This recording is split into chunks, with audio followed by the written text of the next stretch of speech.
You co-directed this film that we're about to see.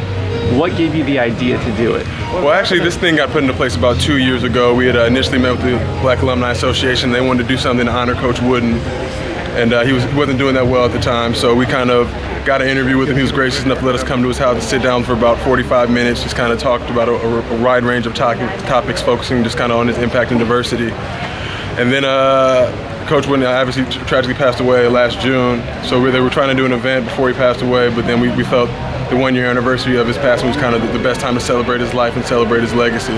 So we're here today doing it. How much did you having your father playing for the program, having your older brother playing for the program, how much did you grow up on John Wooden type stuff? I mean, the be quick, don't hurry, all that good stuff. Yeah, just all the maxims all throughout life from my dad. Kind of just always around. And then got the opportunity to talk to Coach a lot. He came to a lot of our games when I played there. So came and spoke with the team a few times. So we had a pretty good interaction. He's a great human being. I mean, that's all I can say about Coach. Now, playing for the program, you've seen it go through a couple of different shifts with Coach Lavin, where you played, and Coach Howland and everything.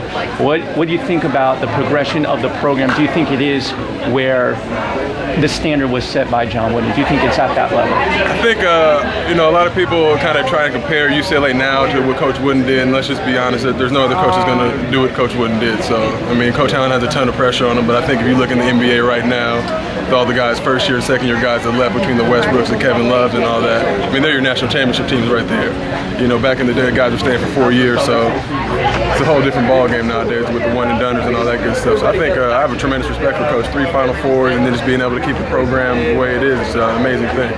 They've changed things up with the NBA. They won't allow players to go straight from high school to college. Now you can look at some of the best players in the league, Kobe and LeBron and Dwight Howard. They all went straight to the NBA. Now they're forcing guys to go to college for at least 1 year. Yeah. Do you like that system? Do you think it has value? Do you think guys should be allowed to go to the NBA? I think if you can have 14-year-old tennis pros and all these minor league pitchers that are getting drafted kind of with no hope of success, I think it's kind of a double standard when they talk about basketball. Now football I can understand, it's a man's game, guys are tough and strong, but if your skill level's there, and I think you need to go ahead and be able to do what you want to do. I think they're depriving a lot of guys. I was actually expecting a lot more guys to kind of do the overseas thing and just kind of take the $400,000 or $500,000 for their freshman year of college and come back. It hasn't really happened yet, but we'll see. I'm not a big fan of it. I think it's kind of a terrible idea, but I can understand both sides, because for every LeBron and Kobe, there's a Corleone Young and Leon Smith and all those type of human beings. So. And your brother played overseas, correct? Did you play at all? I retired after college, got into the entertainment industry, and been there ever since. But. Do you think that young kids, 18 years old, out of high school, can handle playing in Europe like a Brandon Jennings?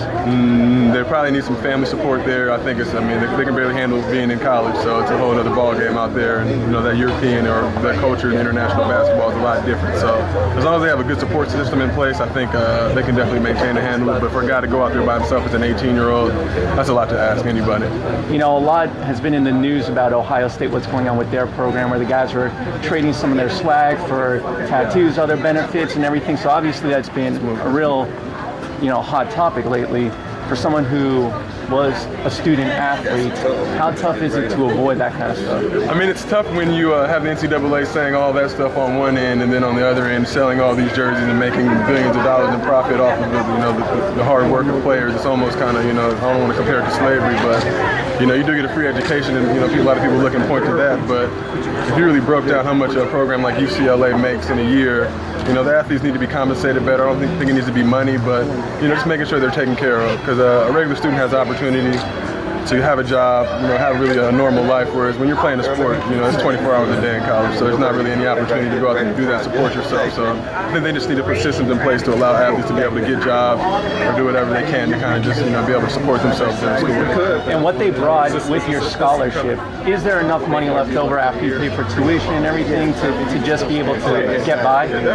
If you can live off of like $150 a month, then there's enough money. That's not, I'm sure that people do that, but that's tough. 6'7", 250-pound human being that's asked to maintain that weight. That's tough to live off top ramen and kind of be expected to go out there and perform on the basketball court. But I definitely think they need more money. I think, that's just a fact. How much was it something that you guys on the team talked about? Was it something you guys ever did? It's not a big deal. You guys kind of get through. Everybody kind of understands. You have guys who have better means than other guys, but everybody just kind of works together and they make it work. Figure it out.